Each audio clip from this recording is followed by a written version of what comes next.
नमस्कार. आजच्या या विशेष विश्लेषणात आपण एका अत्यंत ज्वलंत आणि महत्त्वाच्या विषयावर चर्चा करणार आहोत. विषय आहे नुकतीच झालेली नीट म्हणजेच NET परीक्षा आणि त्यातून उघडकीस आलेला आपल्या व्यवस्थेतील मोठा गोंधळ. आज आपण एका अत्यंत सविस्तर आणि रोखठोक स्रोतावर आधारित माहिती पाहणार आहोत. या स्रोताने पेपर फुटीच्या घटनांवर आणि आपल्या व्यापक सामाजिक उदासीनतेवर अतिशय कडक भाष्य केलंय. चला तर मग वेळ न दवडता थेट या माहितीत शिरूया आणि समजून घेऊया की नेमकं काय घडतंय.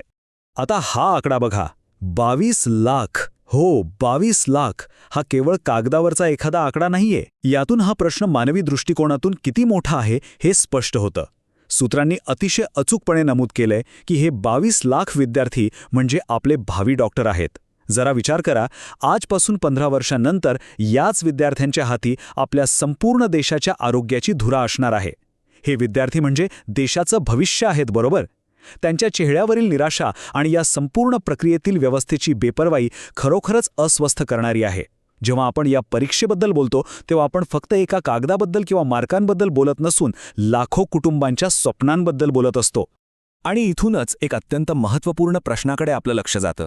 विचार करा, एक असा देश जो महामारीच्या अत्यंत कठीण काळात कोणत्याही संकटाची पर्वा न करता भव्य निवडणुका अगदी निर्दोषपणे आणि प्रभावीपणे पार पाडू शकतो, तोच देश एका साध्या संगणकीकृत परीक्षेत असा सपशेल अपयशी कसा काय ठरू शकतो? हा एक प्रचंड मोठा विरोधाभास आहे जो या माहितीत प्रकर्षाने मांडला गेलाय. एकीकडे आपलं लॉजिस्टिक आणि व्यवस्थापन जगाला थक्क करणारं असतं आणि दुसरीकडे विद्यार्थ्यांच्या परीक्षा मात्र नीट घेतल्या जाऊ शकत नाहीत. असं कसं? तर आपल्या विश्लेषणाचा पहिला भाग आहे नीट परीक्षेचं संकट, यातला गोंधळ आणि अनिश्चितता आपण थोडक्यात समजून घेऊ. आता ही सगळी प्रक्रिया कशी चालते ते पाहूया. ही एक संगणकीकृत परीक्षा आहे, बरोबर? या तंत्रज्ञानाच्या युगात विद्यार्थ्याने परीक्षा देऊन सबमिट बटन दाबलं की लगेच निकाल मिळायला हवा, हो ना? पण सूत्रांनी अतिशय अचूकपणे लक्ष वेधलंय की या साध्या संगणकीकृत परीक्षेच्या निकालासाठी तब्बल 45 दिवसांची प्रतीक्षा करावी लागते. आणि याच 45 दिवसांच्या विलंबामुळे व्यवस्थेत तडजोड केली जाते.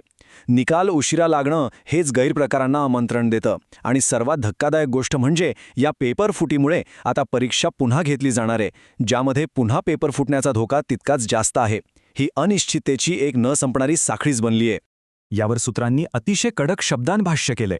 त्यांचं म्हणणं आहे, जेणेकरून समाजातील सर्वात वाईट प्रवृत्तीचे लोक येऊन निकालांमध्ये फेरफार करू शकतील. आता बघा, आपण इथे कोणाचीही बाजू घेत नाहीये, पण स्रोतातील माहिती हे स्पष्ट करते की व्यवस्थेतील त्रुटींचा जाणीवपूर्वक गैरफायदा घेतला जातोय. ही एक अशी व्यवस्था बनली आहे जिथे पुन्हा परीक्षा घेतली तरीही ती पुन्हा वेचली जाण्याची जणू काही हमीच आहे. पारदर्शकता नसणं हा काही अपघात नसून तो एका डिझाईनचाच भाग असल्याचा संशय इथे व्यक्त केला गेलाय. यानंतर आपण दुसऱ्या भागाकडे वळूया, कार्यक्षमतेचा विरोधाभास. यात यशातील मोठी तफावत पाहायला मिळते. येथे एक अत्यंत विचार करायला लावणारा विरोधाभास दिसून येतो. एका बाजूला आपलं भारतीय यश आहे. महामारीत ही निवडणुका अगदी यशस्वीरित्या घेतल्या जातात. जगातील सर्वोत्तम आणि सर्वात मोठी क्रिकेट लीग म्हणजेच IPLचं आयोजन अतिशय व्यावसायिक पद्धतीने होतं आणि आपले भव्य विवाह सोहळे तर जगप्रसिद्ध आहेतच. आणि दुसऱ्या बाजूला काय आहे तर संस्थात्मक अपयश. एका साध्या संगणकीकृत परीक्षेचा निकाल देण्यासाठी 45 दिवस लागतात आणि देशात वारंवार पेपर फुटी होते. किती मोठा विरोधाभास आहे हा! एकाच वेळी आपण जगात सर्वोत्तम आणि अत्यंत निष्काळजी कसे असू शकतो? हेच सूत्रकाराने अतिशय व्यंग्यात्मक पद्धतीने मांडले. ते म्हणतात, जर आपण लग्नांचं नियोजन करतो तसा व्यवसाय केला तर आपण जगावर राज्य करू. हा टोमणा असला तरी त्यामागे सत्य खूप खोल आहे. याचा सरळ अर्थ असा की जेव्हा आपली प्राथमिकता असते तेव्हा आपलं प्रचंड संघटनात्मक कौशल्य आणि क्षमता नक्कीच पाहायला मिळते. आपण अशक्य ते शक्य करतो. मग विद्यार्थ्यांच्या भविष्याशी निगडीत असलेल्या परीक्षेच्या बाबतीत तीच कार्यक्षमता का दिसत नाही? हा नक्कीच विचार करायला लावणारा मुद्दा आहे. आता आपण तिसऱ्या भागात प्रवेश करत आहोत. एक व्यापक सामाजिक अपयश. ही समस्या फक्त परीक्षेपुरती मर्यादित नाहीये. सूत्रांनी इथे एक अतिशय रंजक मुद्दा मांडला आहे. एक देश एक कर, एक देश एक परीक्षा. नीट आणि GST या मुळातच अतिशय उत्कृष्ट कल्पना आहेत. कागदावर त्या एकदम परिपूर्ण वाटतात, पण केवळ खराब अंमलबजावणीमुळे त्या फोल ठरतात. आणि या विश्लेषणाचं म्हणणं असं आहे की यासाठी फक्त सरकारला दोष देणं हे सर्वात सोपं काम आहे. पण मूळ समस्या ही सरकारपेक्षाही समाजाच्या आणि यंत्रणेच्या एकूण उदासीनतेमध्ये दडलेली आहे. फक्त परीक्षाच नाही, तर ही एका असंस्कृत समाजाची काही लक्षणं आहेत, असं या स्रोताचं म्हणणं आहे. उदाहरणार्थ पेपर फुटला तर तो विकत घेण्यासाठी सहज खरेदीदार उपलब्ध असतात, जे पेपर फोडतात त्यांना कोणत्याही कारवाईची भीती नसते. आणि ही उदासीनता इतरही अनेक गोष्टींनी दिसते. सूत्रांनी दिलेलं हे एक उदाहरण बघा. पुण्यात पाऊस सुरू झाल्यावर एका 90 वर्षांच्या वृद्धाची कॅब राईड ड्रायव्हरकडून अचानक रद्द केली जाते. लोकांची हीच बेपर्वा वृत्ती आणि नियम धाब्यावर बसवण्याची सवय या सर्व गोंधळाला कारणीभूत आहे.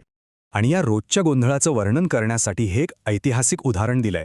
478 इसवी सनात रोमच्या वेशीवर असलेले दे आणि विध्वंसकांचे साकीनाका, चांदणी चौक किंवा हावडा ब्रिजच्या ट्रॅफिकपुढे काहीच नाही. हे ऐकायला थोडं अतिशयोक्तीपूर्ण वाटत असलं तरी ते दैनंदिन जीवनातील भयानक ट्रॅफिक आणि नागरी गैरसोयींबद्दलची प्रचंड चीड अत्यंत प्रभावीपणे व्यक्त करतं. रोजच्या जीवनात एवढ्या गोंधळाला आपला समाज सरावला आहे की परीक्षेतील गोंधळ हा या मोठ्या साखळीचाच एक भाग वाटू लागतो. यावर एक अतिशय विनोदी आणि व्यंग्यात्मक उपाय सूत्रांनी सुचवला आहे. नो राईट टर्न म्हणजेच उजवीकडे वळण्यास मनाई. त्यांचा असा खोचक दावा आहे की हा एक छोटासा पण मूर्खपणाचा नियम रातोरात प्रदूषण, इंधन खर्च, मानसिक आरोग्य आणि ट्रॅफिकच्या सर्व समस्या सोडवू शकतो. यामागील डार्क ह्युमर आपल्या व्यवस्थेतील हास्यास्पद स्थितीची जाणीव करून देतो. मूलभूत समस्या सोडवण्याऐवजी आपण कसे वरवरचे उपाय शोधतो हेच यातून अधोरेखित होतं. शेवटचा आणि अत्यंत महत्त्वाचा भाग, कोलमडलेल्या व्यवस्थेतून तग धरून राहणे. यातून मार्ग कसा काढायचा ते पाहूया. सूत्रांनी या सर्व गोंधळात अडकलेल्या विद्यार्थ्यांसाठी काही अतिशय व्यावहारिक आणि तात्विक सल्ले दिले आहेत. पहिली गोष्ट म्हणजे या तडजोड झालेल्या परीक्षेच्या दबावाकडे संपूर्णपणे दुर्लक्ष करणं, तो ताण घेणंच सोडून देणं. दुसरं आणि सर्वात महत्त्वाचं, स्वतःच्या क्षमतेवर विश्वास ठेवणं. जर एखादा विद्यार्थी ही परीक्षा एकदा पास होऊ शकतो तर तो ती पुन्हाही पास होऊ शकतो, बरोबर? विद्यार्थ्यांची बुद्धिमत्ता कोणीही हिरावून घेऊ शकत नाही. आणि तिसरं, या कुचकामी व्यवस्थेच्या प्रमाणपत्राची गरज नाकारणं आणि आपलं यश इतर ठिकाणी शोधणं. कारण आयुष्य एका परीक्षेत संपत नाही. ती परीक्षा जी नीच प्रवृत्तीच्या लोकांकडून विकत घेतली जाऊ शकते, हा या स्रोताचा मुख्य संदेश आहे. ज्या व्यवस्थेला पैशाने विकत घेता येतं तिथे स्वतःचं मूल्य सिद्ध करण्याचा ताण घेणं पूर्णपणे व्यर्थ आहे. विद्यार्थ्यांनी या सगळ्याच्या पलीकडे जाऊन स्वतःच्या कर्तृत्वावर लक्ष केंद्रित केलं पाहिजे. फॉर्च्यून 500 कंपन्यांमध्ये मोठं यश मिळवण्याचं ध्येय ठेवलं पाहिजे. आपला आत्मसन्मान अशा तकलादू व्यवस्थेवर अजिबात अवलंबून नसावा. या विश्लेषणाच्या शेवटी एक अत्यंत महत्त्वाचा प्रश्न उभा राहतो. एक अशी कोलमडलेली परीक्षा जिथे पारदर्शकता नाही आणि निकाल चक्क विकत घेतले जाऊ शकतात, ती परीक्षा खरोखरच विद्यार्थ्याच्या भविष्यापेक्षा, त्याच्या संपूर्ण आयुष्यापेक्षा मोठी असू शकते का? या प्रश्नावर नक्की विचार करणं गरजेचं आहे. समाजाच्या या मूल्यांकनांवर प्रश्नचिन्ह उभं करण्याची वेळ आता आली आहे. आजच्या या विश्लेषणात सहभागी झाल्याबद्दल मनपूर्वक धन्यवाद. अशाच माहितीपूर्ण विश्लेषणासह आपण पुन्हा भेटू.